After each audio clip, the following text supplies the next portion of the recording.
freigestellt hat man mich, wie das so schön im Arbeitgeberdeutsch heißt. Oder auf gut Borisch rausgeschmissen zum nächsten Ersten. Mach keine solchen Witzel mit mir. Der Witzel, da geh her, wenn du das nicht glaubst. Na, geh raus da, bitte schau. Ja, das hat uns gerade noch gefehlt. Ja. Jetzt, wo wir so jeden Pfennig zweimal umdrehen müssen.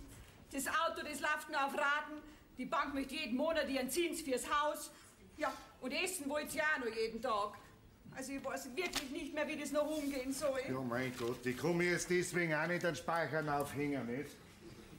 Wenn alle Strick reißen, dann muss ich halt in Frührente gehen. Ja, freilich, sonst nichts mehr. Dass ich dich den ganzen Tag um mich herum hab mit deinem grantigen Gesicht. Na, na. Aber ich kann mir schon denken, warum die ausgerechnet dich zum Stempeln schicken. Wahrscheinlich hast du in letzter Zeit so viel krank gemacht. Was, das sind wir ein Schmarrn. Auch nicht mehr wie der Messner-Schorsch oder der Brunhuber, unsere zwei Oberblaumacher. Aber die haben nichts gekriegt. Ja, wahrscheinlich, weil die das gleiche Parteibuch haben wie der Betriebsrat. Okay, zu Alois. Gibt's denn sowas heute überhaupt noch? Ja, natürlich. Wer gut schmiert, der gut fährt, nicht? Und außerdem gehen sie jeden Samstag mit unserem Chef zum Stammtisch, zum Schafttupfer. Und warum bist du nie mitgegangen? Ich bin doch kein Amigo. Aber ich hab's ja heute den ganzen Tag schon gespürt, dass noch was passiert. Ja. Schau, und da steht's. Da. Der Mars wandert durch die Venus und sorgt für Unruhe und Streit in der Familie. Hä? Was sagst du jetzt? Na, ich fangst jetzt wieder mit deinem Horoskop-Kass an. Immer wenn bei uns was schief geht, dann müssen die Sterne herhalten. Ja, die Sterne lügen nie. Ja, wer es glaubt. Schuld an der ganzen Misere sind die Japaner, das sagt der ich. Ja, wenn uns die den Auftrag mit den Chinesen nicht vor der Nase weggeschnappt hätten, war überhaupt nichts passiert. Ja, aber warum sollen die auch die teuren Maschinen bei uns kaufen, wenn sie die gleichen daheim vor der Haustür billiger kriegen? Dann macht es doch auch billiger. Das geht nicht, sagt unser Chef. Die Lohnkosten sind zu hoch. Ja, wir verdienen zu viel und arbeiten zu wenig. Und da liegt der Hase im Pfeffer. Und der Japaner vor uns. Ja, aber ihre Motorradeln und Autos, die wollen schon loswerden bei uns. Da sagt euer Chef nichts, was? Aber du wirst was sagen. Hä? Und zwar zu deinem Herrn Sohn. Und zwar bald. Warum, was soll ich nicht ihm sagen? Da fragst du noch, dass er sein Motorradl, seinen japanischen Reiskocher da wieder loswerden soll. Schon aus Prinzip. Und aus Solidarität mit seinem arbeitslosen Vater. Ja, jetzt reg dich nicht schon wieder auf, bevor die Sache akut wird, nicht? Schon der alte Wilhelm hat gesagt, Gott verlässt keinen guten Deutschen. Und 100 Jahre hängt's nicht auf Vorseiten. Das mag ich. Das Essen steht am Tisch und dein Herr Sohn ist wieder mal zu spät. Ja. Gell? Was gibt's denn eigentlich heute gut? Von gestern sind noch ein paar Leberknödel da und die kehren weg. Ja, das sicher. Fangst vielleicht schon früher an mit der Sparerei. Ja, und was gibt's noch dazu zu den Dings da? Ja, einen Rehbraten mit Preiselbeeren zur Feier des Tages. Oh. Ja, was glaubst denn du? Nix mehr. Also die Zeiten, die sind vorbei. So, danke, dann habe ich schon gegessen. Also du bist gut. Magst wirklich nichts? Nein, danke, mir ist der Appetit vergangen. Zuerst der blaue Brief und dann die alten Leberknödel, das der packe ich heute nicht. Dann lass das eben bleiben, ne? Und außerdem habe ich einem Kugler versprochen, dass ich heute nicht zum Unterbrei komme. Lagebesprechung wegen der Arbeitslosigkeit und ihren schrecklichen Folgen, gell? Und dazu müsst ihr gleich sinnlos besaufen. Nicht sinnlos, sinnvoll. Zur Bewusstseinserweiterung. Oh, ihr Mannsbrüder, wenn's nur immer gleich... Ja, eben weil ich dich kenne. Geh grad zu deiner Lagebesprechung. Aber bleib nicht wieder bis morgen aus, gell? Nein. Sonst mach ich mir Sorgen. Selbstverständlich. Bussi. Ja, schleich dich, gell? Bussi. Ja. Bussi.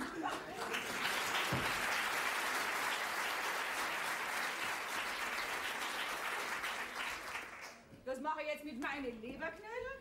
Naja, da muss halt der Charlie wieder mal herhalten. Oder die Oma, wenn's vom Einkaufen kommt. Also, ehrlich gesagt, ich mag's auch nicht mehr. Hi, Mem. Was hast du?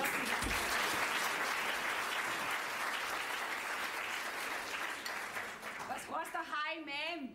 Du, daheim kannst du Deutsch reden.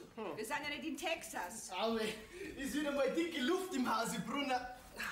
Und die Luft, die wird gleich noch dicker werden. Sag mal, hast du kein schlechtes Gewissen? Okay, Mama, dein Charlie hat immer ein gutes Gewissen. So, und was ist das da? Das habe ich in deiner Hosen gefunden. Was sagst du jetzt? Oh, ja, Meier, bis jetzt langsam gefahren bin ich halt mal wieder. Seit wann wird man denn fürs Langsamfahren bestraft? Bei uns schon, Mama. Ja, das heißt, zuerst bin ich natürlich schon ein bisschen schnell gefahren. Aha, ein bisschen. Ja, und dann haben sie mich mit ihrem Streifenwagen eingeholt, ergo war ich zu langsam. Capito?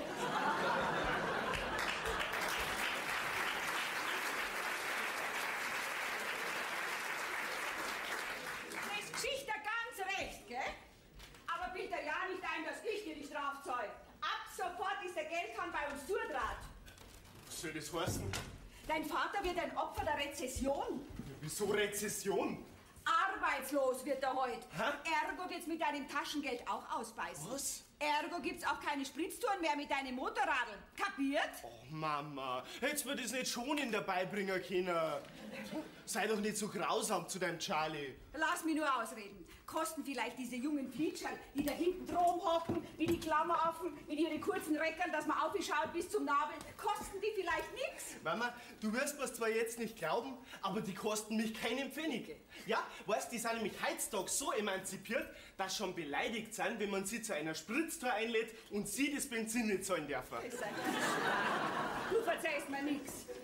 Also, zu meiner Zeit war das ganz anders. Ja, lang ist her. Wir waren froh, dass wir rostiges Radl gehabt haben. Was? Hat's da schon Radl gegeben? Ja, dass wir in Arbeit fahren haben können, ja? Frag nur dein Papa. Na, lieber nicht. Ich weiß schon, was dabei rauskam. Aber heute muss ja jeder so einen Stinkkarren haben, sonst ist er ja nicht ihm. Und was ist? Hast du Kornhunger? Ah ja, doch schon. Was gibt's denn gut? Ah, öfter mal was Neues. Adelige Leberknödel. Wieso adelige? Ja, von gestern, meine ich. Ach du, da fällt er mir gerade ein. Ich habe ja mit der Susi ausgemacht, dass sie mich gleich nach dem Training abholt. Ja, wir wollen zum Luigi gehen, zum Pizza essen, gell? Also, vielleicht ein anderes Mal. Sorry, Ma'am. Sorry, man, glaubst du es? Du bist doch der gleiche Dickschädel wie dein Vater. Dann lass es ihm bleiben. Muss halt doch die Oma dran glauben.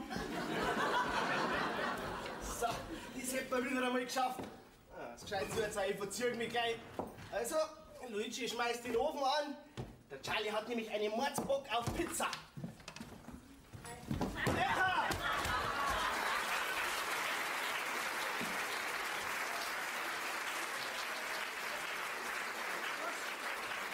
Was hast du Kannst du nicht aufpassen, du damischer Hirsch, du? Hast du mal wieder zu viel Power drauf gehabt, ha? Sorry, Oma. Ja, sorry. Wo hast denn du bloß deine Augen? Ja, da hinten nicht. Aber ich glaube eher, du hast Sand in der Pupille. Und ich glaub, du hast Sägespäne im Hirn. Aua. Jesus, ich glaub allerweil, jetzt gibt wieder einen sauren blauen Flecken, das sag ich dir. Geh, Oma, das macht doch bei dir nichts. Da schaut doch kein Mensch hin außer dir. Was machst denn du junger Hupfer, du?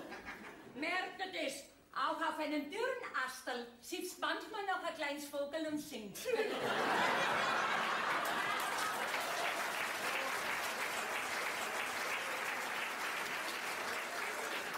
Oma, jetzt warst aber schon ein bisschen sprüch, oder? Ja, das wäre dir grad auf Dosen binden. Merkt ihr das eine? Lieber alt und grapplig so wie ich, als wer jung und tappig so wie du.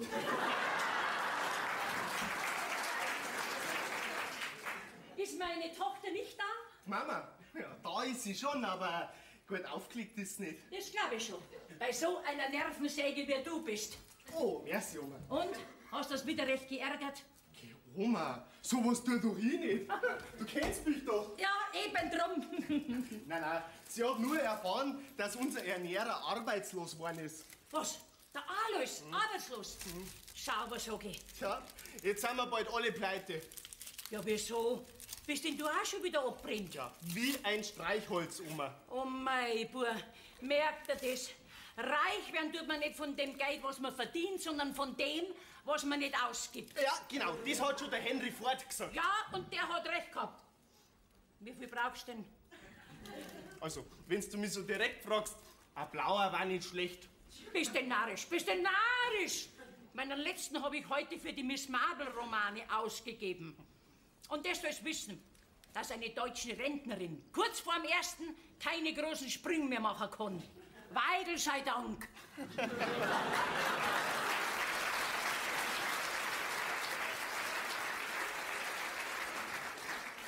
Sorry, Oma, ich hab ja bloß gemeint. Ja, ja.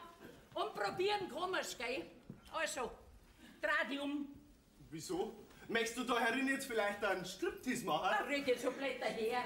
Nein, du sollst nicht sein, wo deine Großmutter ihren Notgroschen versteckt hat. Also dreh dich um. Ja, wo ist denn bloß die Terbixen? Hinten links, Oma. So gut. Schau, da kriegst du einen 50er. Aber gell, mehr hab ich nicht mehr. Und Mund halten, gell? Und jetzt holst du mir dann. Merci, Oma.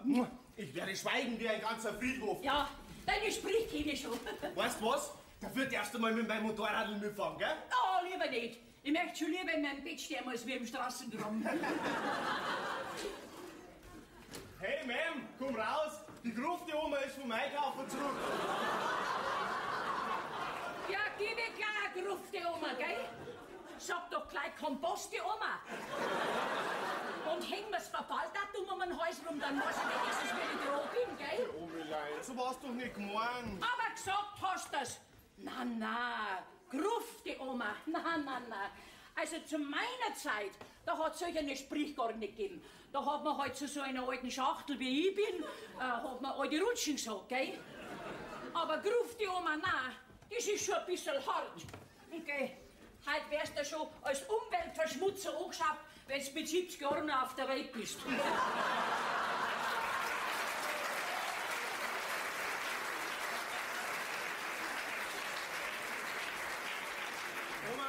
Oma, jetzt beruhig dich wieder, weil bei dir da trifft das alles nicht zu.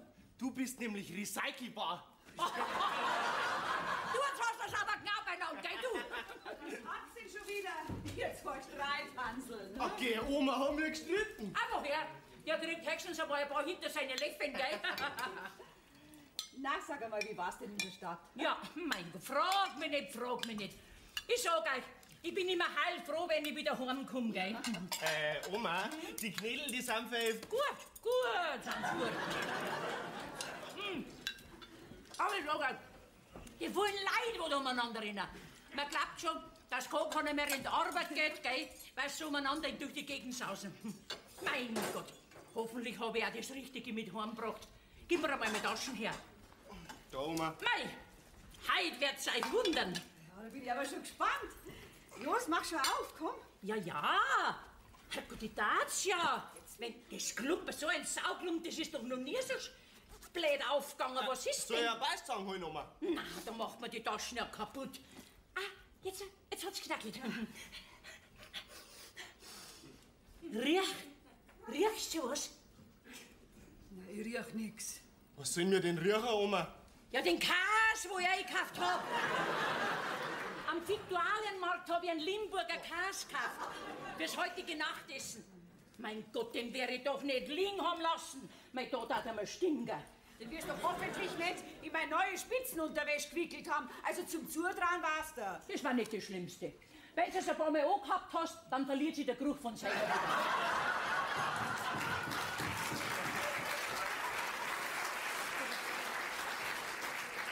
Na, was ist denn das? Um Gottes Willen. Da ist ja ganz was anderes drinnen. Lass mir mal Wie nachschauen. gibt's denn das? Ja, Oma. Ja, was hast denn du da einkauft, hä? Also, heilige Mutter Anna, was ist denn das? Oh, voll geil! Das ist eine 45er Vollautomatik, 9 mm. Ja, so eine hat der Dan Johnson in Miami Weiß immer gehabt. Mei, und ich bin den ganzen Nachmittag mit dem rumgerannt. Jesus, mich trifft der Schlag. Ah, Oma, wart lieber noch, bis wir wissen, was in den Backerl da drin ist.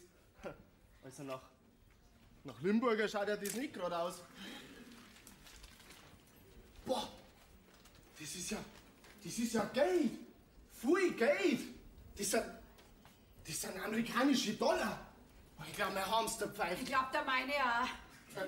Omilein, jetzt muss ich schon mal Saut umfragen. Das bin ich schon gewohnt von dir.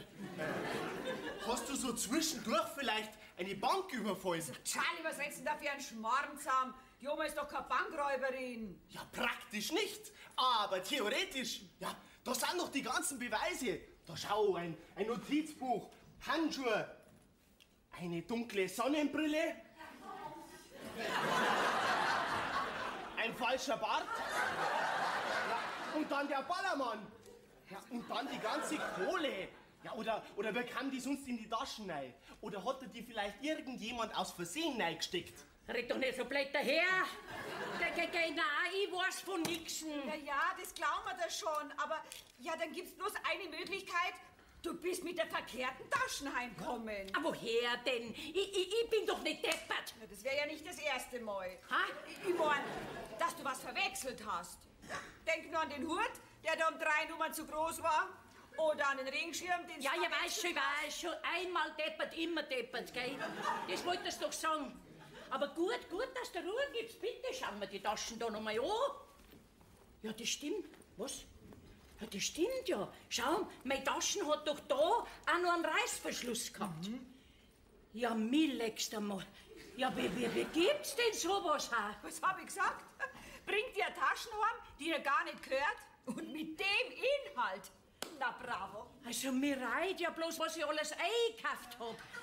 Der Spitzen und der Wasch. Damit wollte ich den Alois überraschen. Meine neuesten Miss Marple-Romane. Trachtenblusen. Ja, und nicht zu vergessen der Limburger Käse. Oma, du bist fast wie der Jesus. Wieso Jesus? Ja, der hat Wasser in Wein verwandelt. Du, Käse in Dollar. Du Hans Wurst, du. Außerdem weiß ich gar nicht, warum du dich so aufregst, Oma.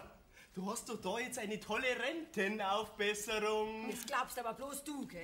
Ja, warum denn nicht? Das merkt doch kein Mensch. Ja, und der es gestohlen hat, der wird sich hüten und wird irgendwas sagen. Ergo, sind wir mit einem Schlag reich.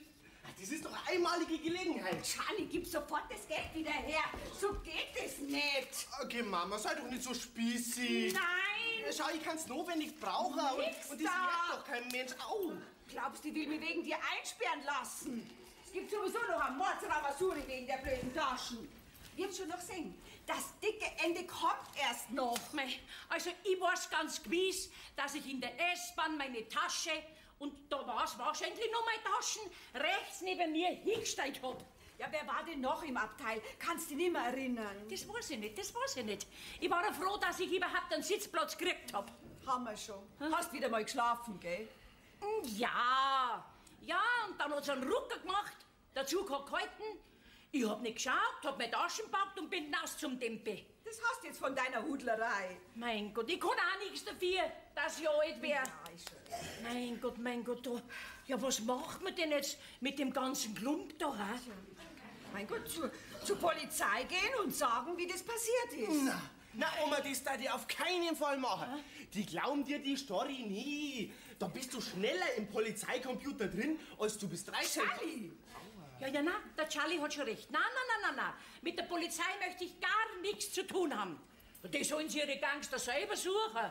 Und das gescheit, jawohl. Ja, aber um eine Anzeige wirst du nicht herumkommen. Und je eher, desto besser. Sonst machst du dich am Ende noch strafbar. Naja, andererseits, vielleicht kriegst du eine saftige Belohnung. Ha, wer weiß, was da dahinter steckt. Ja, der Charlie hat recht.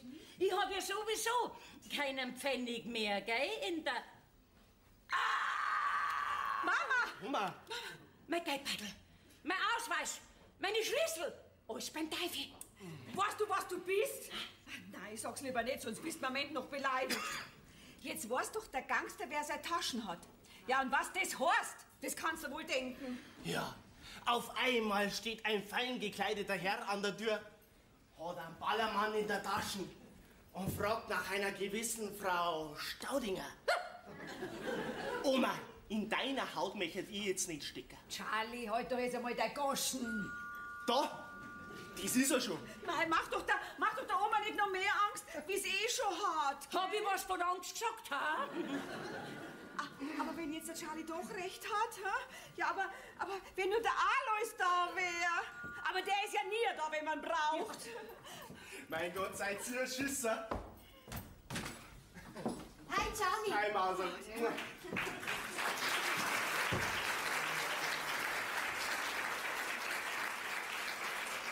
Auwe, habt ihr Krisensitzung? Gott sei Dank, du bist die Susi.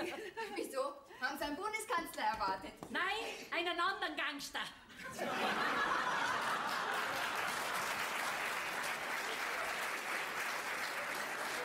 Pass auf, Susi, ich hab's gleich. Ich muss bloß noch schnell was abchecken. Charlie. Frau Staudinger, Ja, haben Sie den neuesten Miss Marple-Roman schon? gehabt, Susi, gehabt. Aber gegen dem, was mir passiert ist ja der nur eine langweilige Angelegenheit. Wieso? Was waren? Haben Sie vielleicht einen Bankräuber gestellt? Nein, nicht ganz, aber seine Beute habe ich. Geh, Frau Staudinger. Jetzt verschaukeln Sie mir aber. Nein, Susi, das stimmt schon, was die Oma sagt. Ja. Also ich verstehe bloß Bahnhof. Also, pass auf, Susi, ich erkläre dir das am Weg, gell? Aber jetzt müssen wir es wirklich backen, gell? Also dann, wollt's denn? ja, zum Luigi, zum Pizzaessen, das hab ich dir doch gesagt. Ja, da kommst du doch beim Wunderbräu vorbei. Ja, und? Ja, da sitzt der Papa drin, sagst ihm, er soll sofort heimkommen. Ja, ist gut, wird gemacht. Also dann, see you later, ladies. Ciao, ciao. Ja, viert euch. Geht's noch grad zu. So, Oma, und wir müssen uns jetzt einmal in aller Ruhe überlegen, was geschehen muss, gell?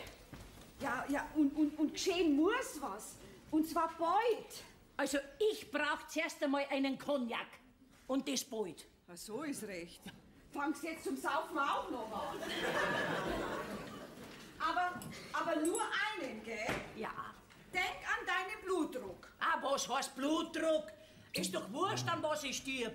An Blei oder Alkoholvergiftung. Ist wurscht.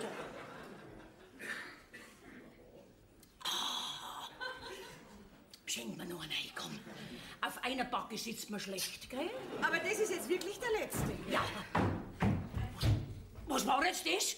Ah, das wird der Alois sein. Ich geh gleich einmal nachschauen. Nein, bleib da. Das kann der Alois nicht sein. So schnell ist der auch wieder nicht. Du hast auch recht. Ja, aber wer ist dann? Der Gangster. Der weiß doch jetzt, wo ich wohne. Ja, meine Schlüssel hat er doch auch. Um Gottes Willen. Ich ruf gleich die Polizei. Jetzt da. Bis die Polizei da ist, dabei sind wir schon Maustreckerl tot. Und der Mörder ist über alle Berge. Anna, da müssen wir uns jetzt selber helfen. Ja, aber wir denn? Jetzt ist wurscht. Hilf dir selbst, dann hilft dir Gott. Glaubst? Ja, da nimmst du jetzt ja den Revolver. Oh, was soll ich denn damit? Ja, Flöten spielen sollst nicht. Wenn er reinkommt, dann zielst du auf ihn und schreist, Hände hoch! Kannst du das? Kann ich das nicht vorher mal ausprobieren? Zum Probieren haben wir keine Zeit. Komm. Ja. Also, hast du mich verstanden? Habt ihr verstanden, ja? Also. Hände hoch! Ah! Doch nicht auf mich. Auf den Gangster soll es zielen, wenn er reinkommt. Hoffentlich geht es gut aus. Natürlich geht es gut aus. Ich hab doch meinen Regenschirm gefechtsbereit. Bei der Miss Marple hat das immer funktioniert. Also, sind wir soweit? In Gottes Namen. Aber wenn's dann doch der Alois ist? Ja, dann kannst du dir ab morgen deine Witwenrente abholen. Also, komm. Geh zu. Hände, komm. Das Licht fast aus. Also. Oma! Was ist denn schon wieder? Mir zittert so die Knie. Dann mach's Licht aus, dann sieht das nicht. Jetzt kommt er. Ja, jetzt. Hände hoch!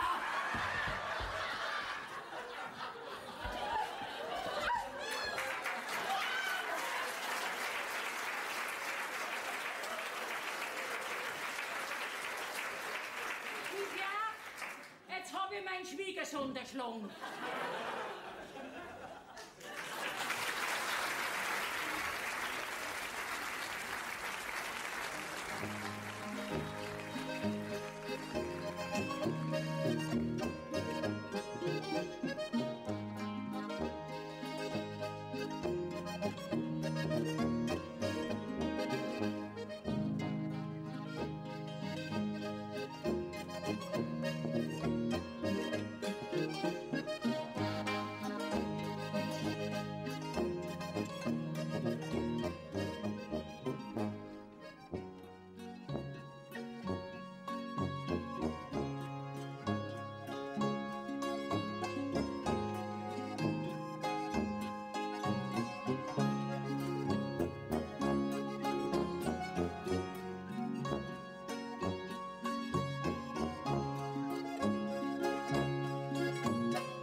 er seinen Degen und sprach: Ich muss Sie warnen, Miss Marble. Ich war 1903 Fechtmeister von Cambridge. Darauf erwiderte Miss Marble: Und ich war 1902 Fechtmeisterin von Oxford. Helio! Das ist Ihr Ende! Alois, du Rindvieh!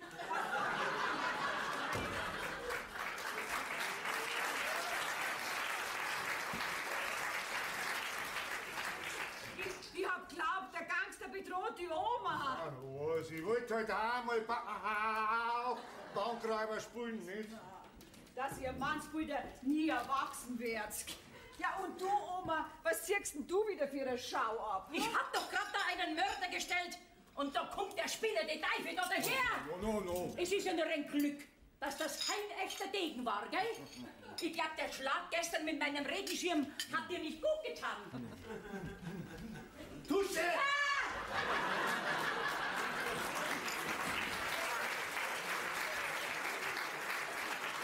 Musst du die Oma so erschrecken? Ha? Die hätte ja bald der Schlag getroffen. Die und der Schlagtreffer. Mir hat gestern der Schlag getroffen. Und zwar so, dass man's Hirn heute noch wehtut. So hat's zugehört, diese Regenschirmschwingende Bestie. Da bist du ganz allein selber schuld. Was musst du dich auch so saudumm anstellen, dass man dich für einen Einbrecher hält? Ja, mein Gott, wenn ich das blöde Schlüsselloch nicht gefunden habe. Wärst nicht so besoffen gewesen, wäre das alles nicht passiert. Oh. Ja, sag einmal, willst du heute nicht in die Arbeit gehen? Du wirst mich doch in dem Zustand nicht auf die Straße schicken. Da lachen wir die Leute aus. Ja, lächerlich schaust du aus, das stimmt, mit deinem Turban am Kopf. Ja. Du darfst ganz stark sein, gell? Weil wenn's nach dir gegangen war, dann könnte ich jetzt Maustrecker tot sein. Ja. Brauchst gar keine Angst haben. Ich hätte nicht einmal unser Garagentor getroffen. So hab ich zittert. Ja, das kann man hinterher leicht sagen.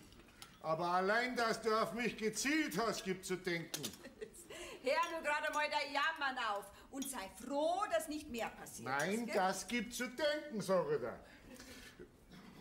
Apropos denken, was gedenkst du denn mit dem so plötzlich über uns gekommenen Reichtum zu tun? Hast du schon was überlegt? So eine blöde Frage, da soll sich die Polizei drum kümmern. Da bist du narrisch. Du, jetzt sind wir endlich mal durch einen saudummen Zufall zu einem Geld gekommen. Dann möchtest du der Polizei vor die Füße werfen. Also, Weibi, bei dir ist doch ein Schräubchen locker. Du wirst doch nicht im Ernst glauben, dass wir das Geld behalten. Warum denn nicht? Schau, wir brauchen ja niemand sagen, wo wir es her haben. Wir sagen ganz einfach, ein reicher Onkel aus Amerika ist gestorben, nicht? Ja, oder wir haben im Lotto gewonnen. Oh mein alles, auf das warte ich doch schon 10 Jahre umsonst. Na, also, Weibi, schau her. Da ist er doch, der Lottogewinn. Mei, was meinst du, was wir mit dem Geld alles so fangen könnten? Schau, das Haus könnte man abzahlen. Du, das Auto darf endlich einmal uns gehören. Und auf Mallorca könnte man zum Boden fahren. Und nicht über unseren blöden Baggersee aussehen. Du, und den blauen Brief, den darf ich mir dann einrahmen lassen und zu meinem Chef darf ich sagen, wissen Sie, was Sie mich können? Nein, mein Lieber. Ja, was meinst du? Wenn sich jemand verplappert, dann platzt doch die ganze Geschichte wie eine Seifenblase. Du kennst doch die Oma. Das erfährt morgen der Seniorenclub. Ja, und übermorgen war es dann der ganze Ort. Und vom Charlie will ich erst gar nicht reden. Der kann genauso sein Goschen nicht halten wie du bei deinen Stammtischbildern. Also, Weibi, ich darf schweigen wie ein Grab, das versprich ich dir. Versprich lieber nix, gell? Außerdem war's doch der Gangster, wo wir wohnen. Mein Gott, Alois! Der könnte noch daherkommen und uns überfallen. Na, drum ist wirklich besser, wir gehen zur Polizei, was? Und wir lassen alles beim Alten und bleiben ehrliche Leute. Mein Gott, mit der Ehrlichkeit kommst halt nimmer weit. Pappalapapp, sobald die Oma fertig ist, tragen wir die Taschen zur Polizei. Geh, Weibi. Auch wenn's das jetzt auf die sanfte Tour probierst, du alter Esel. Gut, dann trittst du dein Glück eben mit Füßen. Aber das wird dich noch einmal rein, das sage ich dir. Ewig und 3 Tage. Ich werd's überleben. Wer, sag einmal, kommt dein Herr Sohn heute nicht zum Frühstück? Weiß ich nicht. Der wird doch nicht wieder verschlafen haben. Also alle Tag die gleiche Gaudi. In der Nacht nicht nein und in der Früh nicht hinaus. Als wenn ich da was dafür kann. Ich bin ja schließlich nicht seine Gouvernante, nicht? Alois! Du schaust wirklich aus, als wenn der Hatschi Hall auf Omar. Ja. Und du wie das Gespenst von Canterville.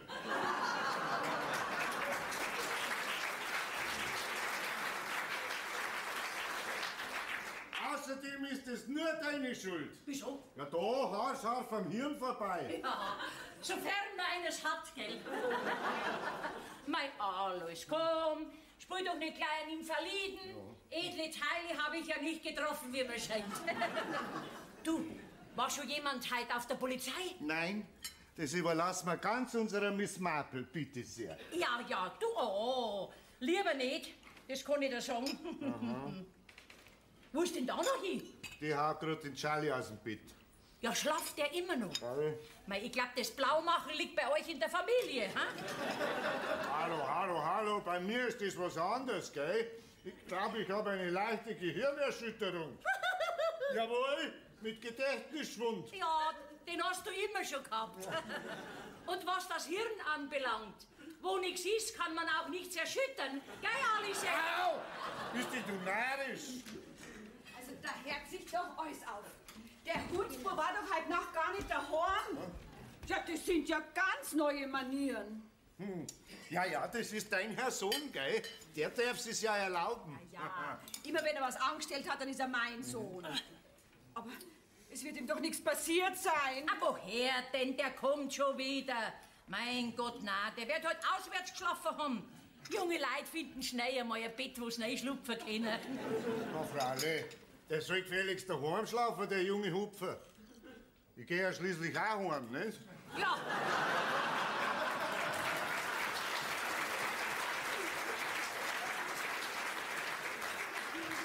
Alles? Weißt du, musst, gell? Weißt du, musst. Auch auf die Gefahr hin, dass hinter der Tür jemand mit einem Regenschirm auf mich lauert. Mein Gott, das darf mir jetzt nur 100 Euro hören. Ah! Das wird der Bub sein. Na, heute. Erstens hat er ja einen Schlüssel. Und zweitens weiß man ja bei uns seit gestern nie, wer an der Tür ist. Da hast du auch wieder recht. Also, Alarmstufe 1.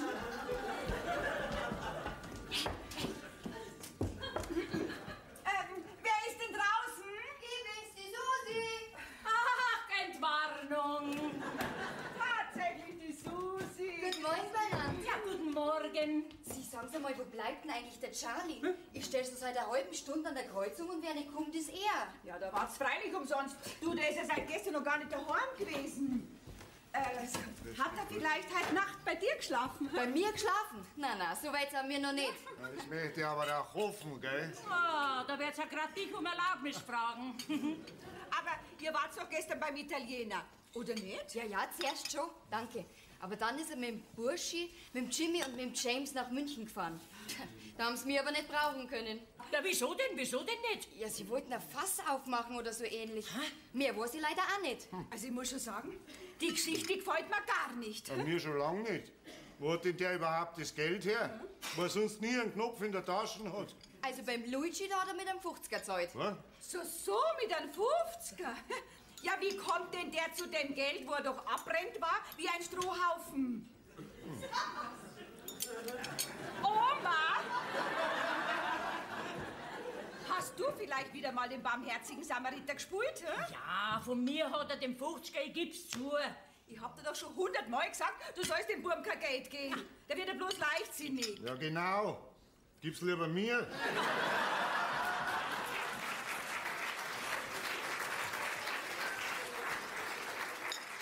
Mir hast du noch nie eins gegeben, du Geizgrung. Ja, da kann der Glas Wasser in dieser nicht schütten, gell? Soll er sich vielleicht dann woanders besorgen? Naja, hast schon recht. Ja, also. Ja, Susi, da bleibt nur, dass wir abwarten. Ja, ich muss aber jetzt wirklich gehen, weil sonst komme ich noch zu spät. Naja, auf alle Fälle, wenn er heimkommt, sagen wir ihm, dass er sich bei dir melden soll, gell? Ist recht, Frau Brunner. Ja. Und dann schön für den Kaffee, gell? Ciao. Ja, fertig. Ciao. Also, fertig, Susi, lass mich wieder mal anschauen, gell? Also, der Tag, der fängt ja schon gut an. Aber ich hab's ja in aller Früh schon gespürt, dass was passiert. Ja, und dass nicht noch mehr passiert, tragen wir jetzt die Verdrusstaschen zur Polizei. Ja, geh zu, Oma, und riech die zusammen. Oder möchtest vielleicht mit deiner Tarnkappen da auf die Straße gehen? Ach so, hab ich ganz vergessen, gell? Ja. Ich gleich wieder da, ja. Ja, und beeil dich, gell? Ich möchte die Sache möglichst schnell hinter mich bringen. Du, und vergiss mal nicht, dass du dein Zahnbürstlein packst. Im Fall dich gleich da abhalten. Also du kannst wieder nix wie blöd daherreden. Ja, mei, was weiß man? Vielleicht kommt sie in Untersuchungshaft, nicht? Was redst du da für ein Schmarrnzahn? Ja, und wir können dann Kaution zahlen, weil wir so viel haben, nicht? Jetzt bin ich fertig.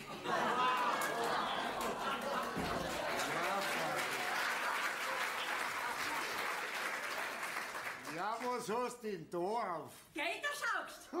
Möchtest du mit ihm vielleicht auf die Straße gehen? Ja, warum denn nicht? Die Miss Marple hat auch so einen ähnlichen getragen. Im Wachsblumenstrauß. Du darfst aber aufpassen, dass die nicht verhaften, wegen Erregung öffentlichen Ärgernisses. So, Oma, bist du jetzt fertig? Ja, fix und fertig, wenn ich dem sein Plätz krieg mit angehen muss. Vergiss es.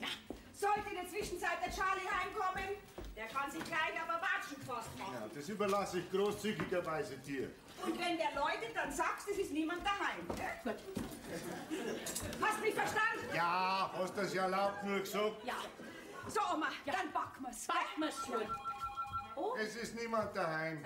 Alois, ich geh schon hin. Ich geh schon hin. Ja, hier bei Brunner. Frau Staudinger am Apparat. Was ist? Sie wollen bei uns vorbeikommen. Ja, wegen was? Ja, das ist gut, wir wollten ja gerade zu Erna kommen. Ja, wegen dem Fund. Ach so, Sie kommen wegen einer anderen Sache. Na ja, dann ist schon recht. Na, wir gehen ja schon nicht raus, wir bleiben daheim, ja.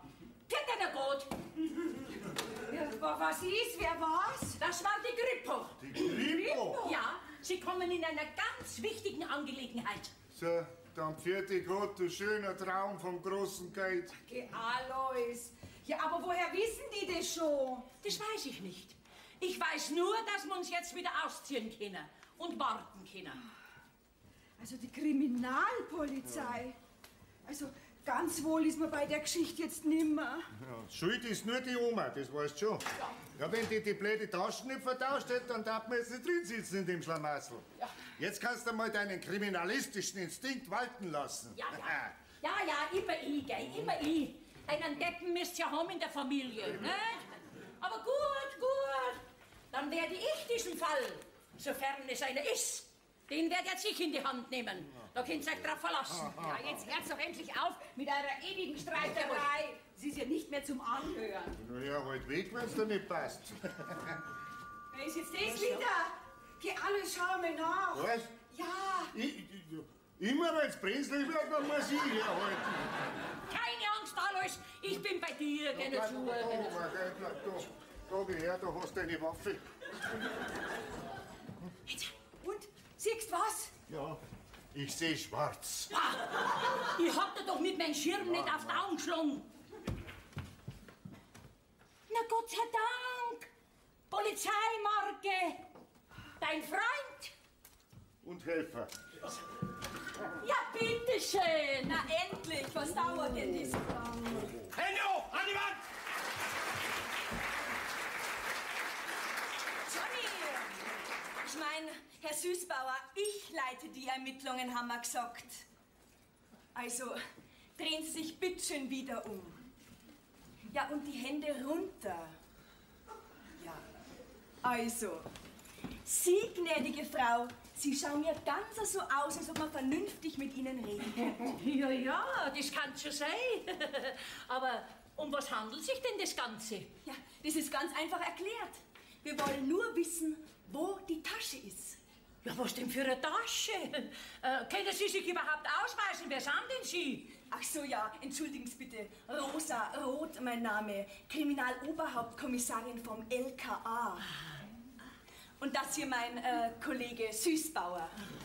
Ja, aber was wollen Sie denn eigentlich von uns? Ja, also, nachdem wir nun den formellen Teil abgeschlossen haben... Den was? Ja, wir sind hier in einem speziellen Spezialauftrag. Jawohl. Hä? Ich meine, jawohl. Wir wollen die Taschen, und zwar Dalli. Dalli, Herr Süßbauer. Sie müssen schon entschuldigen, aber mein Kollege ist noch neu in diesem Dezernat. Ach so. Ja. Also, um jetzt aber nochmal auf den Grund unseres Erscheinens zurückzukommen. Wir wollen nur die Tasche abholen. Ja, Sie wissen schon, die, welche versehentlich vertauscht worden ist. Ah, jetzt steige ich durch. Ja, Mensch, das tut mir auch furchtbar leid, gell? Ja, ist ja halb so wild. Ich meine, das ist ja nicht so schlimm, aber jetzt seid her damit, hä? Ja, aber was ist denn eigentlich mit der Taschen? Also bitteschön, halten Sie uns nicht für dumm, aber Sie werden doch die Taschen sicherlich aufgemacht haben. Fräulein? Nein. Was jetzt? Na also, dann werden Sie doch sicherlich auch festgestellt haben, dass es sich bei der Kohle, dass das eben ein Falschgeld war, hä? Also, was mein Kollege damit sagen möchte, ist, es handelt sich hier um Falschgeld. Sogenannte Blüten. Falschgeld ist das. Freilich, das müssen Sie doch gemerkt haben. Keine Spur. Siehst, das war ein super Druck. Ja, aber wie kommt denn das Geld in die Taschen? Und wie kommen Sie überhaupt zu uns her? Jetzt darfst du was einfallen lassen. Das ist ganz einfach erklärt. Aha. Also, das Geld, das hätte von jemandem in Umlauf gebracht werden sollen. Und diesem jemanden waren wir schon lange auf der Spur. Ja, es ist ja nur ein kleiner Gangster. Klein, aber oho, ja? Und wie die Taschen vertauscht worden sind, da waren wir auch mit in dem Abteil von der S-Bahn. Ach so, ja, drum sind wir Sie gleich so bekannt vorgekommen. Ja, freilich, Frau Staudinger. Und wie Sie aus dem Wagen ausgestiegen sind, da wollten wir den Täter fassen. Aber leider waren wir da ein bisschen zu langsam, gell? Nicht mir, dir ist die alte durch die Lappen gegangen.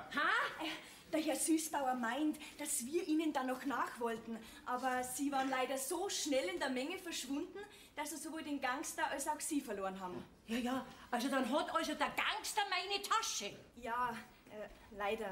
Das heißt, der Gangster ist auf freiem Fuß. Gott sei Dank. Ich wollte sagen, Gott sei Dank, dass wir das Falschgeld wieder haben. Na ja, dann hat sich ja alles aufgeklärt, gell? Ja, eben, Frau Staudinger. Ja. Und jetzt hätten wir gern unsere Tasche wieder zurück. Natürlich, ich hol's gleich. Weil bin ich froh, dass sich das alles so schnell geklärt hat. Sie, aber eins darf jetzt mich noch sehr interessieren. Ja, was denn? Ja, wieso sind denn Sie jetzt auf den Anruf so schnell hergekommen? Hat die Polizei jetzt auch so Handys? Anruf? Ja. Was denn für ein Anruf? Ja, das müssen doch Sie gewesen sein. Gell, Oma, du hast doch gesagt, das war eine männliche Stimme. Ja.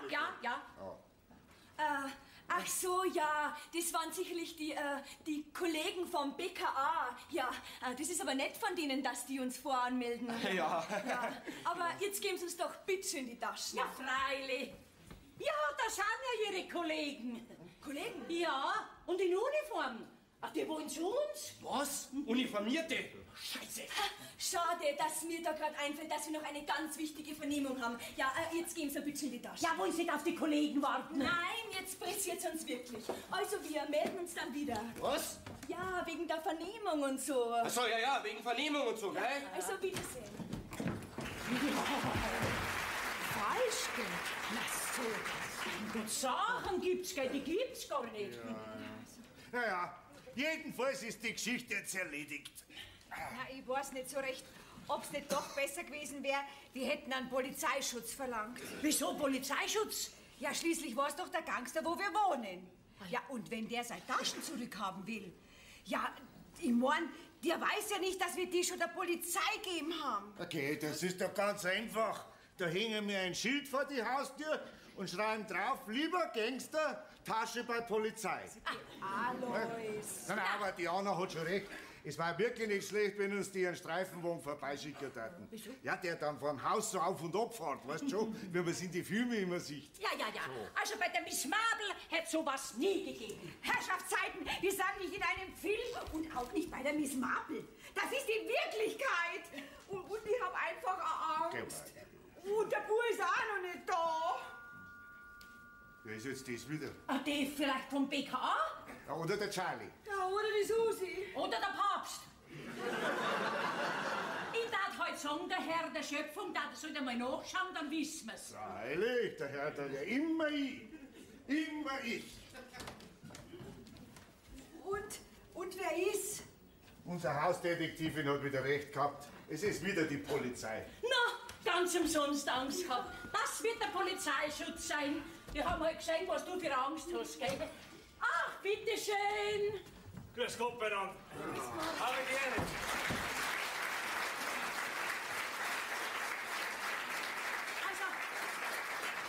Also ich kann Ihnen gar nicht sagen, wie beeindruckt dass ich bin, dass die Polizei so schnell ist, ja.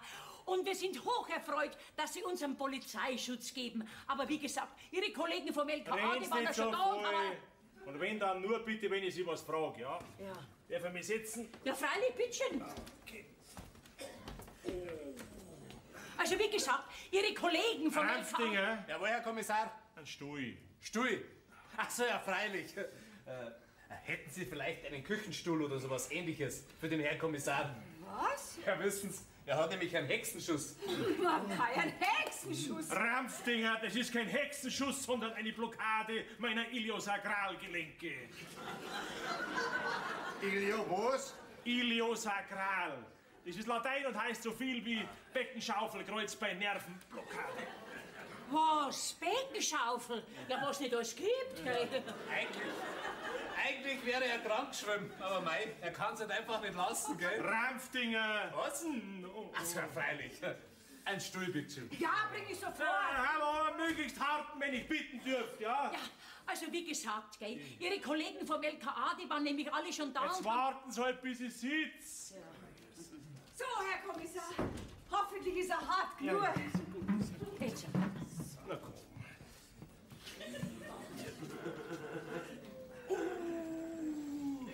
Ranftinger. Ach so. Ja. Und? Pass? Oder brauchst du nur ein Heizkissen? Danke, jetzt passt's. Ja, also wie gesagt, Sie hätten ja noch gar nicht niedersitzen brauchen. Denn Ihre Kollegen vom LKA, die waren da und haben alles schon mitgenommen. Was für Kollegen? Was mitgenommen? Ja, die doch gerade da waren. Sie müssen ja doch am Gang draußen begegnet sein. Ah, was am Gang? Ja. Ranftinger, Jawohl, Herr Kommissar. Sie schreiben alles mit, gell? Mitschreiben, jawohl. Haben Sie einen Sohn namens Karl Brunner? Ja, der Charlie. Ist was passiert? Na, wie man es nimmt.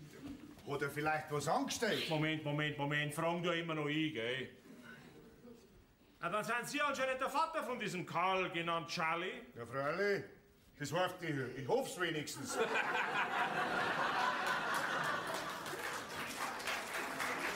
Hey, blöden Witz bitte ich mir aus, gell? Das ist jetzt wieder ein Teufel, hä? Dann werden Sie auch sicher wissen, welch dubiosen Lokalen sich Ihr Sohn rumtreibt. Dubios kann ich eigentlich nicht sagen. Mal beim Unterbrei, in der Klause, ja, und beim Luigi. Mehr weiß ich da nicht. Ihr Sohn ist gestern Abend von meinen Münchner Kollegen in einer Bar in Schwabing verhaftet worden. Heilige Mutter, Warum ist der nicht heimgekommen? hat er vielleicht die Zeche nicht zahlen können? Ja, wissen Sie, in den Lokalen, da brauchst du gleich einen Geldscheißer. Entschuldigen Sie. Zahlt hat er schon. Aber leider mit einem falschen 100-Dollar-Schein. Jetzt möchte ich gern von Ihnen wissen, wo er den her hat. Ja, mei, in die verflixte Taschen hat er heute halt reingelangt, der Hans Wurst. Der hat ja nicht gewusst, dass die falsch sind. In was für eine Taschen? Nein, da gackert's nicht rum, sag schon, was los ist. Ja, welche die Oma mit heimgebracht hat. Um die dreht sich doch die ganze Geschichte. Also, Ranftinger, die Tasche, die existiert tatsächlich. Hat Ihr Sohn doch die Wahrheit gesagt? Unser Charlie lügt nie. Fast nie. Ich hab's offen gestanden für ein Märchen gehalten, wie ich das Protokoll gelesen hab. Warum, was hat er denn erzählt? Naja, Ihr Sohn hat bei seiner Vernehmung eine Geschichte erzählt, die uns veranlasst hat, der Sache ein bisschen nachzugehen. Er hat behauptet, seine Oma, das sind wahrscheinlich Sie, gell? Ja. Hat in der S-Bahn eingeschlafen dann und aus Versehen ihre Tasche verwechselt. Beim Öffnen derselben hat sie einige merkwürdige Dinge festgestellt. Unter anderem auch einige Bündel Geld, von welchen ihr Sohn Charlie, sagen wir einmal, aus Versehen einige Scheine konfisziert hat. Ja, ganz genau so war's, Herr Kommissar. Auf Ehrunseligkeit. Ja, da müssen Sie aber schon glaubwürdige Beweise liefern, wenn ich Ihnen das glauben soll. Ja, die haben wir doch. Gehabt. Wieso gehabt? Mein Gott, hat der eine lange Leitung. Ha? Ich hab's Ihnen doch schon gesagt, weil mir die Tasche samt Inhalt Ihren Kollegen vom LKA mitgegeben haben. Was? Im LKA? Wie können Sie das Corpus Delicti aus der Hand geben und noch dazu dem LKA? Ja, was regen Sie alle denn so auf? Das sind doch Ihre Kollegen. Ach was, Kollegen. Immer wenn er gerade einen interessanten Fall hat, dann mischen sich die wieder ein. Verdammt, ich möchte bloß wissen, wie die wieder hinter die Sache gekommen sind. Ja, das kann ich Ihnen schon sagen, weil die Kollegen beschattet haben. Ja, genau.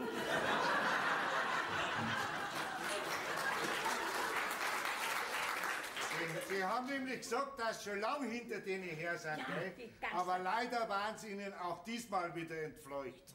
Ja, dann braucht ja quasi der ganze Fall nicht mehr zu interessieren. Das meinen Sie? Mit mir nicht. Am Scharf schnappt keiner den Fall weg. Jetzt erst recht.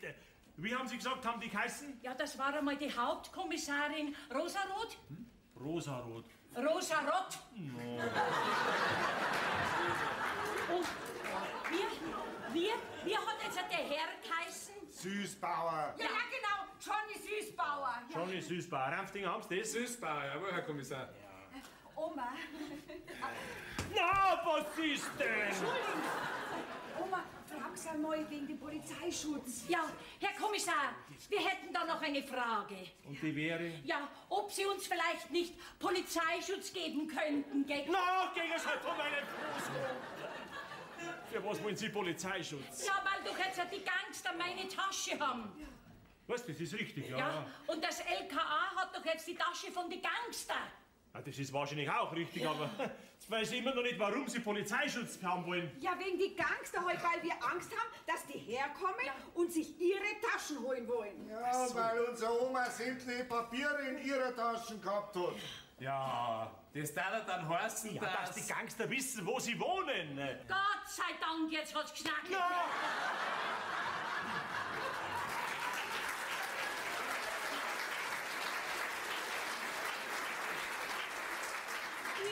Ich hab schon geglaubt, dem sei Beckenschaufelblockade geht bis zum Hirn auf.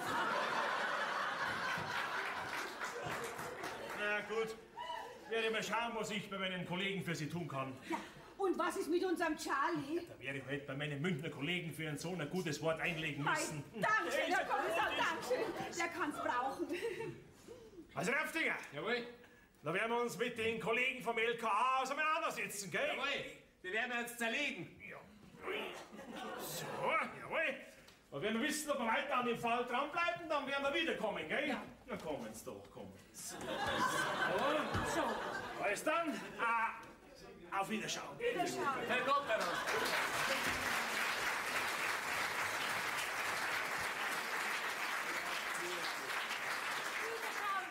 Und recht gute Besserung. Also typisch Beamte, gell? Da weiß die rechte Hand nicht, was die linke tut. Also ich bin jetzt ehrlich froh, dass die endlich draußen sind. Ja, du und ich bin erst froh, weil dass du das Geld nicht behalten hast. Ja, du da da mit schön drin sitzen, gell? Eingesperrt hätten sie uns, Ja, die. genau wie den Charlie. Ha. Interessieren tut's mich jetzt schon, in was für eine Geschichte wir da hineingeraten sind. Und was das alles mit dem Geld auf sich hat. Ja, da soll sich jetzt die Polizei den Kopf zerbrechen. Schließlich haben doch die auch die ganzen Beweismittel. Na, Miss Marple, war wohl nix. Hat man ihnen den Fall schon wieder entzogen? Schauen wir einmal. Was hast denn da? Ja, Oma, das ist doch das Notizbücherl aus der Taschen. Ich weiß, Ja, aber das hättest doch auch hergeben müssen. ich weiß, Meine Oma, du bist schon gut. Das ist Unterschlagung von Beweismitteln. ich weiß. Ja, du, die werden schön sauer sein, wenn sie da dahinter kommen. Jesus Maria, meine Schwiegermutter, eine Kriminelle. Die werden zurückkommen, um sich das zu holen. Die vom LKA. Ich weiß, Ja, oder die vom BK. ich weiß, Oder die Gangster. ich weiß.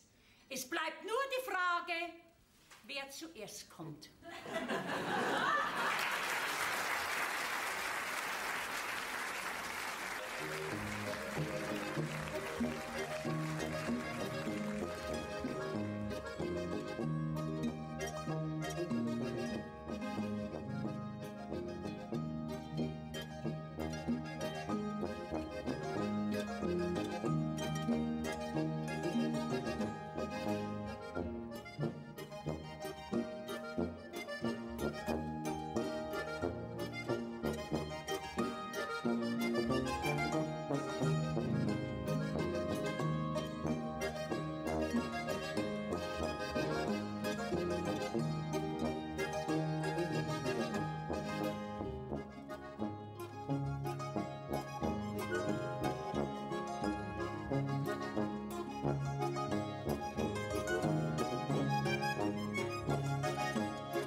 Drucker Jim Sendling, Spritzenlois Goethestraß, Blüten-Jack Hasenberger. Also ich hab so den leisen Verdacht, dass dieses Notizbuch das wichtigste Beweisstück ist, was in dieser Tasche war. Und ich kann mir vorstellen, dass da einige Leute gibt, die das gerne wieder zurückhaben wollen. Da hast du ganz recht. Einen Mucks von dir und ich puste dir dein blühendes Seniorenleben aus. Von wegen!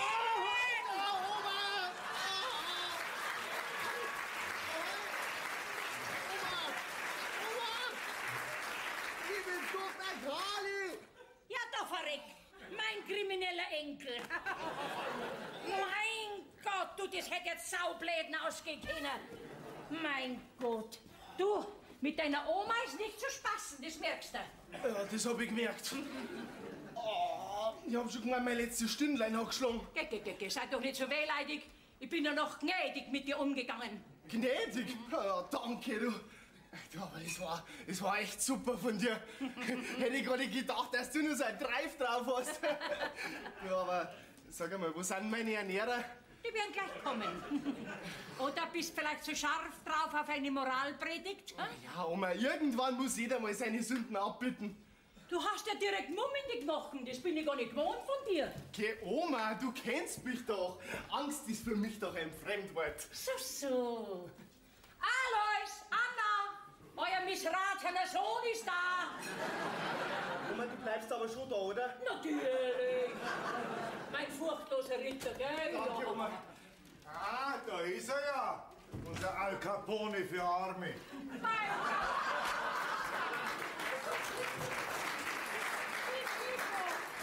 Dass du wieder da bist, gell? Grüß dich, Mama. Papa? Ja, wie geht's dir denn, hä? Waren's recht hart zu dir auf der Polizei? Also, weißt du... Er hat's überlebt. Also, ich sag wieder, gute Lust hätte und... Alois, vergreif dich nicht an deinem Kind. Was, Kind? Ein Hundsböse? Alois, nicht schlagen. Genau, die Oma hat recht. Erstens sind wir nicht mehr im Mittelalter. Genau. Du holst den Mai. Und zweitens gibt's da viel bessere Strafen. Ja. Zum Beispiel 2 Wochen bei Wasser und Brot, an den Pranger stellen, 4 Teilen Rädern. Jetzt hörst du aber auf, gell? Wir können froh sein, dass er wieder da ist und dass ihm nichts passiert ist. Aber geht das so wieder? Wenn du wieder einmal ein Falschgeld klaust, dann... Was ist dann? Ja, dann passt nächstes Mal auf, dass du niemals erwischt.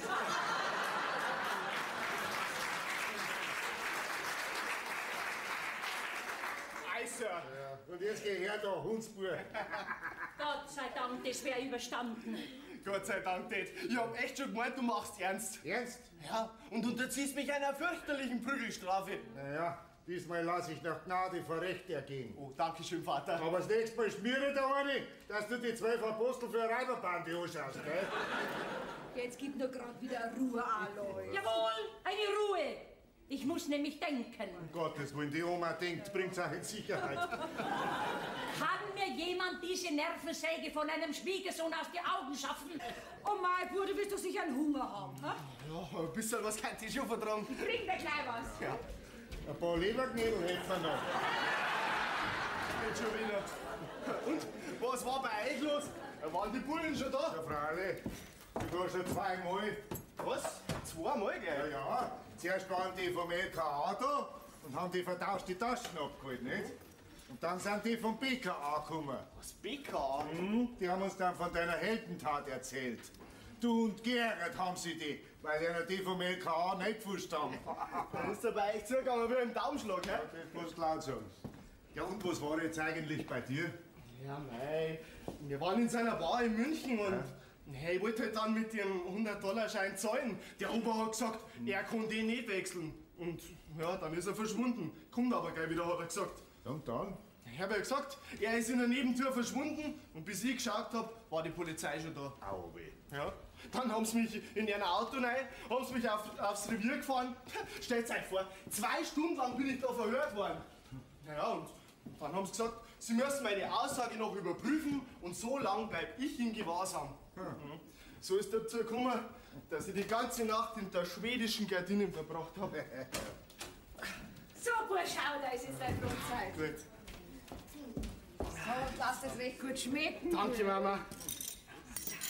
Meine Oma, jetzt sitzt sie halt hier. In deinem Alter darf man nicht mehr so lang stehen. Oh Gott, hätte man den nur einer gescheiten Prügelstrafe unterzogen.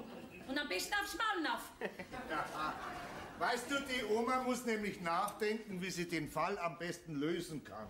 Aha. Ja, darum hat sie auch das Bücherl nicht abgegeben bei der Polizei. Ja, das war nämlich auch drin in der Tasche.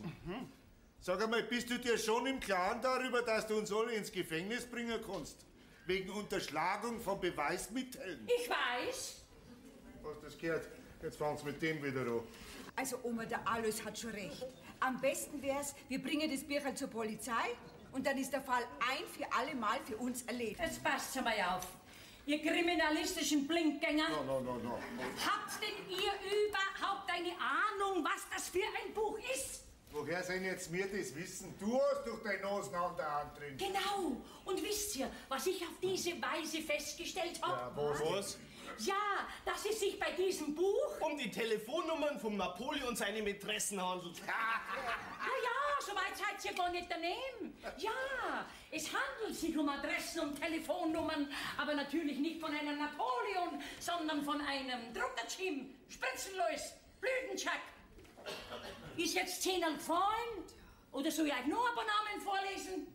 Ja, Oma, weißt du, was das ist? Freilich, sämtliche Kontaktadressen von unserem Gangster, gesammelt in einem Werk. Da wird die Polizei schön sauer sein, wenn's da draufkommt und sich das holen wollen. Das glaube ich wieder weniger. Wieso? Ja, weil doch die Polizei gar nicht wissen kann, dass ein Buch als solches überhaupt existiert. Ja, wieso denn? Ja, weil... Ja, weil nur die Gangster was von dem Buch wissen können. Ja, und die Polizei hat schließlich die Taschen ohne das Buch gekriegt. Richtig, Oma? Gott sei Dank hat der Bub was von meiner Erdmasse erwischt.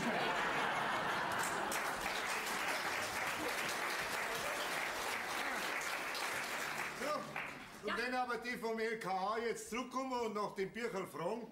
Das ist so gut wie ausgeschlossen. Und wenn doch, dann... Dann sind es keine echten Polizisten, sondern Gangster, die sich als Polizisten ausgeben. Klar? Ja, Respekt! Hiermit ernenne ich dich zu meinem Adjutanten. Oh, danke schön, Miss Wappel. Keine Ursache, Mr. Stricker.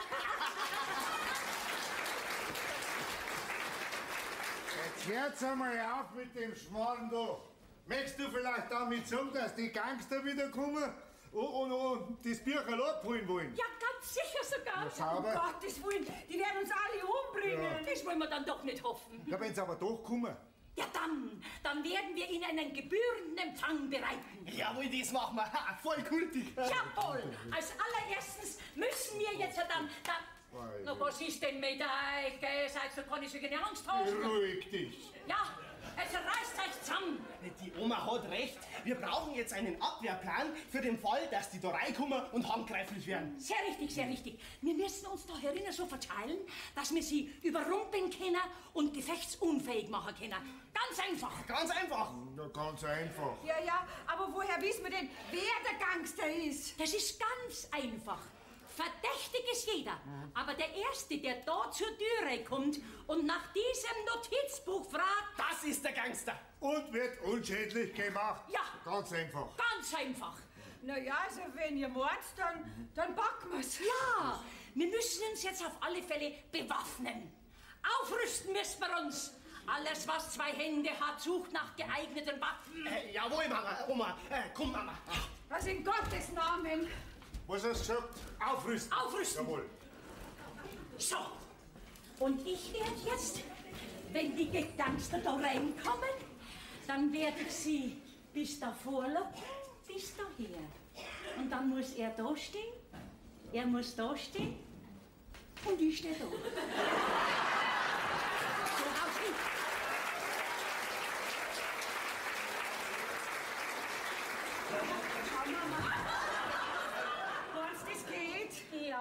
Ja, ich weiß nicht. Ja, besser wie nix ist. Irgendwo. So.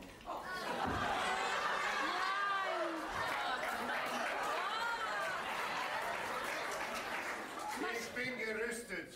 Man sieht schon, dass du in der Pubertät stecken geblieben bist. Also, Alois. Ich bin Django. Oma, was anderes habe ich jetzt leider nicht gefunden. Mein Gott, mit euch kann man vielleicht Start machen. Also, was ist jetzt? Ich weiß nicht. Oh, Was ist das? Wer wird das sein? ja, geh hin und heb ab. Ja, aber wenn Sie Gangster sind? Ja, dann werden wir mit Ihnen jetzt in Kontakt treten. Denn durch das Telefon können Sie ja nicht gut schießen, gell? Hallo? Ja? Ach, die Polizeihauptkommissarin Roth. Die LKA-Bullen. Die LKA-Bullen. Ja, Sie kommen zu uns wieder. Aha, wegen einer wichtigen Sache. Das können Sie im Moment nicht sagen. So. Ja, wir sind daheim. Wir erwarten Sie. So. Die sind's. Wer? Ja, die Gangster. Habt ihr's doch gehört? Wegen einer wichtigen Sache. Keine voreiligen Schlüsse, Mr. Stringer. Es schaut zwar ganz danach aus, muss aber nicht sein. Wieso? Ja, die können genauso gut nur uns was fragen. Ja, Fräulein, und wenn wir nicht die richtige Antwort haben, dann kannst du morgen in der Zeitung lesen, grauenvoller Mord geschehen. Unter den Opfern halbkrimineller Sohn. Papa. Horoskopsüchtige Mutter. Hallo. Aha, gut aussehender Frührentner.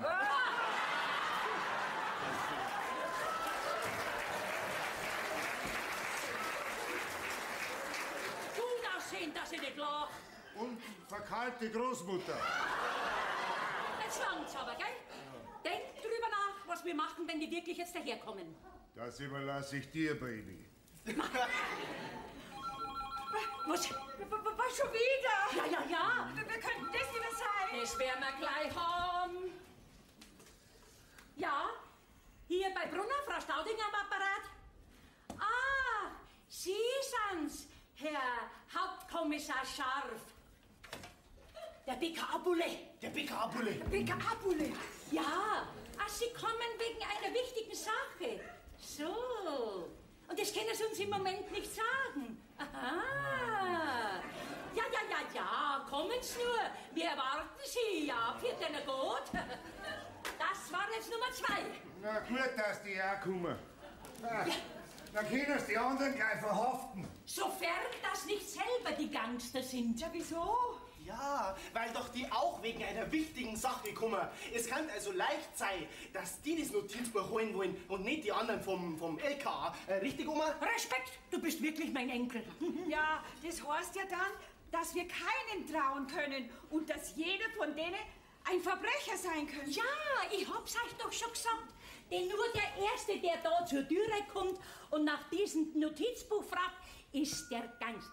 Oh, Das ist das ganz. Hans. Jetzt lass dir was einfallen. Ja. Karl, du stellst dich da rechts neben die Tür und wenn er reinkommt, dann bumm. Okay, Oma. Alles, du stellst dich links an die Tür und wenn er reinkommt, bumm. Also, habt ihr mich verstanden? Wenn er reinkommt, bumm. Anna, du gehst ans Telefon und tust so, als wenn du mit der Polizei reden darfst, gell? Und auf Kommando dann bumm. Also, alles auf seine Posten, Marsch. 110. Mein Gott, du sollst nicht wählen, du sollst reden. Nein, schon gut. Also, sind wir soweit? Gut, dann lass ich ihn rein. Was kommt man an? Die Susi. Entwarnung. Was ist denn bei Erna los? Grüß dich, Susi. Servus, Charlie. Du, sag einmal, wo warst denn du? Gestern haben wir alle auf dich gewartet und wenn ich komme, ist das was du? Ja, weißt du, das ist eine lange Geschichte. Du, Charlie, warst du die ganze Nacht in München? Ja, natürlich. Er hat nämlich eine neue Kneipe ausfindig gemacht. Kaffee Viereck. Alois, hör nicht auf ihn, komm, setz dich daher. Du, was heißt denn da eigentlich Kaffee Viereck? Warst du eingesperrt? Ja, also, so ungefähr. Jetzt lass dir halt nicht jedes Wort aus der Nase ziehen. Ja, also eingesperrt war er nicht, sondern eingeladen zu Kaffee und Kuchen. Was? Ja, zu einem richtig schönen Plauderstündchen. Also ich verstehe überhaupt nichts mehr. Und bei der Gelegenheit hat er denen erzählt, wie er zu dem Falschgeld gekommen ist. Was falsch geht? Ja, das hat uns die Oma ins Haus gebracht. Und darum haben wir nämlich jetzt die Gangster am Hals. Gangster? Ja, brauchst du aber nichts denken. Unsere Hausdetektivin hat uns hervorragend eingestellt, gell? Zuerst lassen wir es rein, dann hauen wir es K.O. Und dann? Und dann? Ja, dann stehen wir vor einem ernsten Problem, an das wir überhaupt nicht gedacht haben. Wieso? Ja, wir haben nicht gedacht, wenn wir sie gefechtsunfähig gemacht haben, dass wir sie auch dann noch fesseln müssen. Ach so. Ja, genau. Ja. An unsere Bewaffnung haben wir gedacht, aber das haben wir völlig vergessen. Ja. Naja, das ist das Wenigste. Wieso? Ja, du hast doch alles in deinem Nähkorb drin, Bindfaden und Wolle, Moosbantel, alles. Das ist ein Schmarrn. Na, du gehst raus ins Kammerl und schaust, ob du was Geeignetes findest, gell? Aber beeil dich. Ist gut, mach ich. Gut. Also kann mir vielleicht irgendjemand mal erklären, was da eigentlich los ist? Komm mit mir in die Kammer, dann klär ich dich auf. Hoffentlich dauert seine Aufklärung nicht allzu lange. Ja, aber was macht man denn, wenn die kommen und der Charlie ist noch nicht da? Dann muss auch ohne Charlie gehen.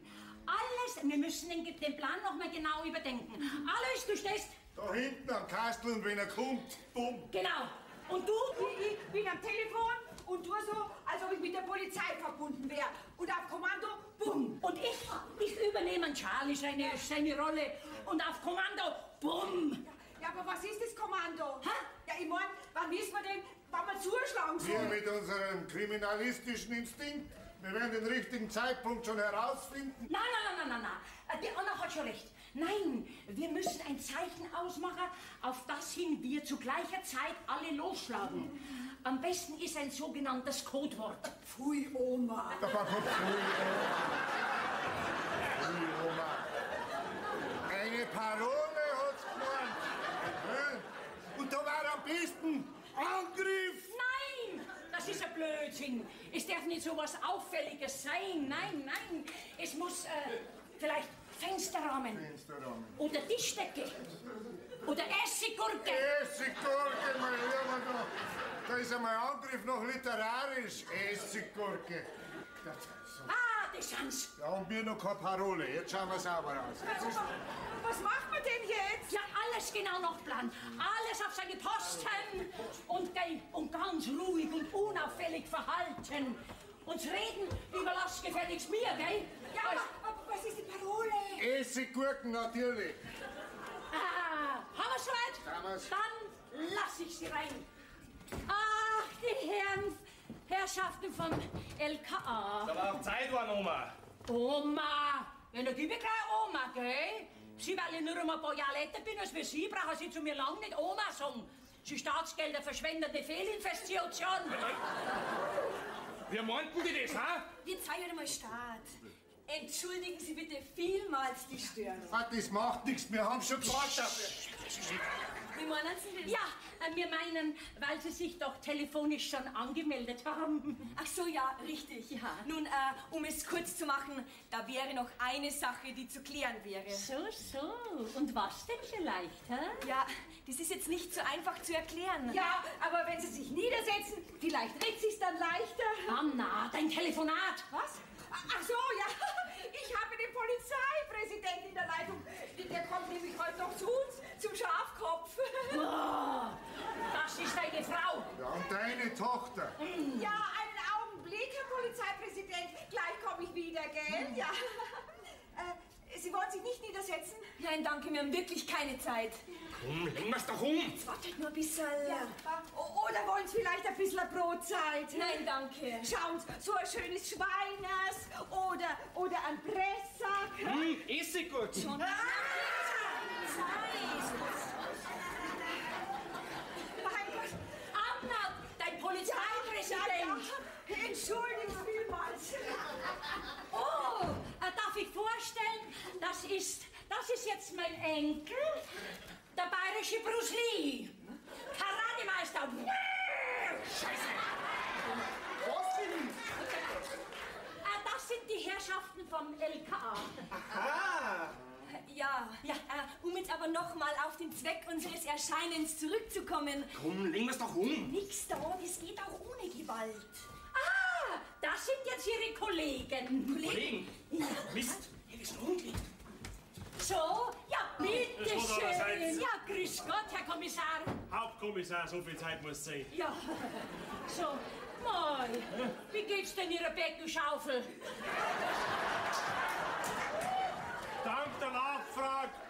schlechter. Oh nein. Omerlein, wer ist jetzt das? Ja, das sind die Herren vom BKA. Was, BKA? Wie kommen Sie denn da drauf? Ich bin von der Kripo. Dezernat für Hehlerei und Falschgeld. Und das ist der Oberwachtmeister Rampfdinger, mein Fahrer. Ah, darum ist der in Uniform. Oh, ja. Ah, da sind wir ganz falsch informiert. Ist ja wurscht, gell? Auf alle Fälle, das sind Ihre Kollegen vom LKA. Ah, Sie sind die da, die uns den Fall nicht funken wollen, hä? Jawohl, wir sind das. Ich gleich mit um. Ich bin nicht. Ja, wie Sie sehen, sind wir auch mit diesem Fall beauftragt worden. Aber leider müssen wir jetzt zurück zu unserer Dienststelle. Ja, lassen Sie mich noch nicht aufhalten, gell? Wir werden bei anderer Gelegenheit einmal über die Sache reden. Über was? Na, dass sich das LKA da und in unsere Sachen einmischen. Haben Sie wenig aber, Frau Kollegin? Oh, mein Kreuz. Na ja, Kollege, Dienst ist Dienst. Und Schnaps ist Schnaps. Sie, Herr Kommissar, wegen was sind denn eigentlich Sie zu uns gekommen? Ich bin zu Ihnen gekommen wegen der schon Zeit, wo ist denn das Notizbuch? Notizbuch! Notizbuch? Ja, wegen dem Notizbuch. Essiggurke! Jetzt leg auf, ha? Ihr seid ja wahnsinnig, ha? Hallo, hört nicht auf, ha? Hände hoch! Was ist denn und alles jetzt? Erwarten Sie, das Seien Sie mal. Hallo? Alles fesseln! Ja, Fesseln! Charlie, wo bist du? Was ist denn da los?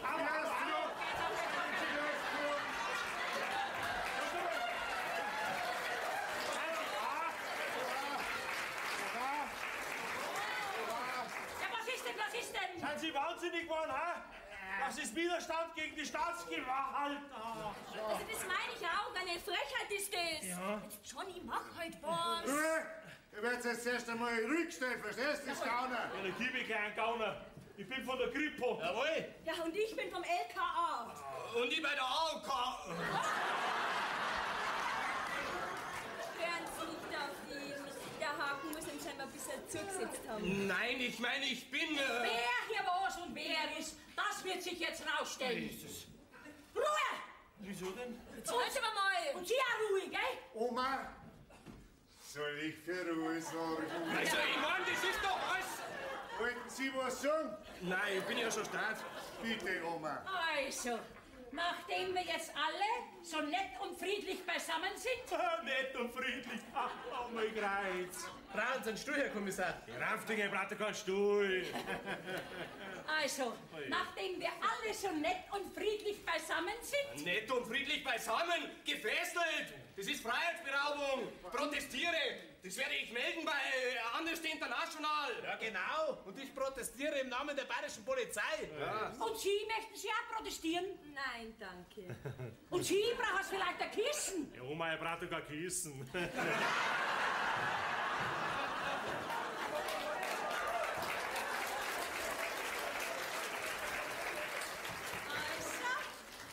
Ich werde jetzt versuchen, Licht in diese dunkle Angelegenheit zu bringen. Brauchst du einen Stuhl, Oma? Danke!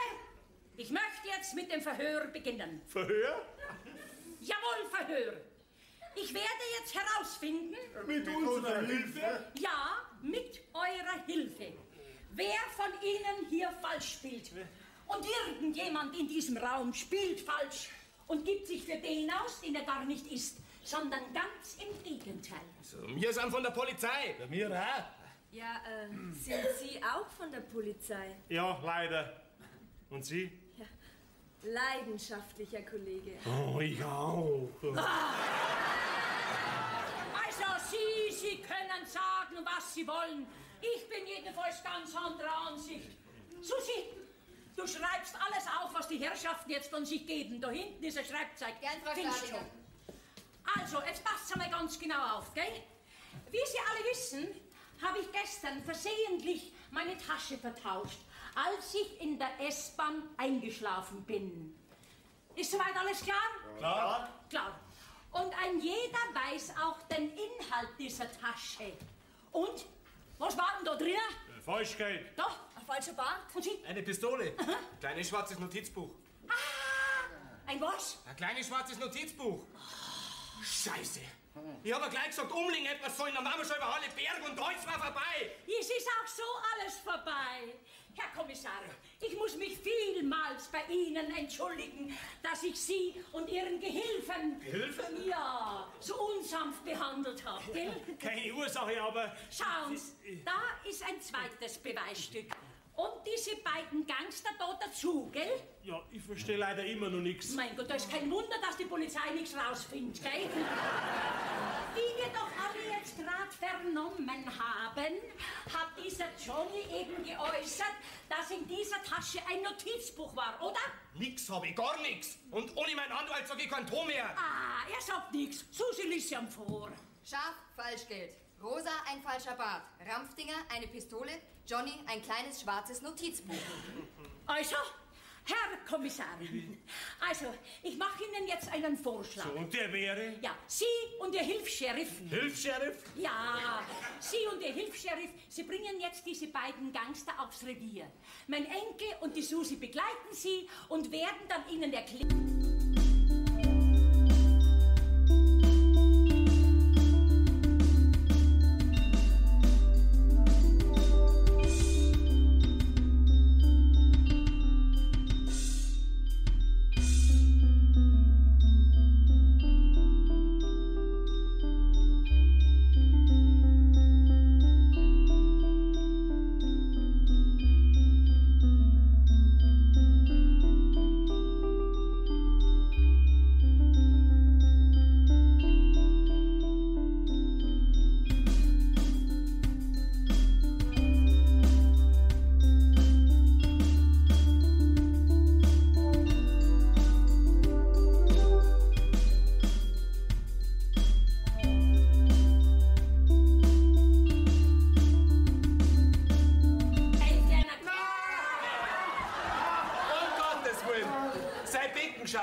Mein Kreuz? Was ist? Ich spüre mein Kreuz nicht mehr. Die Schmerzen sind weg. Weg! Wie weggeblasen!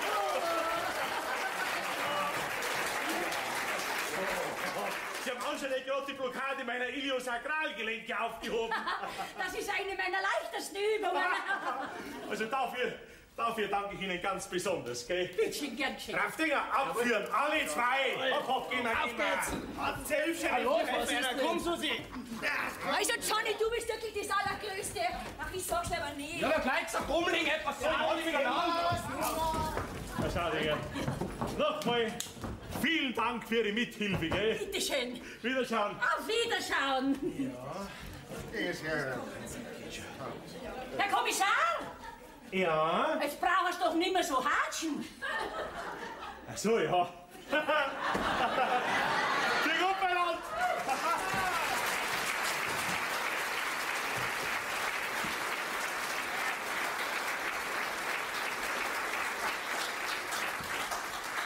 Mein Gott, war das jetzt eine Aufregung. Ja, das kannst du laut sagen, mein Lieber. Aber jetzt ist ja Gott sei Dank alles vorbei. Ja, und alles geht wieder seinen gewohnten Gang. Ja, und gleich morgen suchst du dir eine neue Arbeit, gell? Du, mein fauler Schwiegersohn. Damit ich nicht den ganzen Tag mit dir rumstreiten muss, gell? Kein Problem, Oma. Wieso?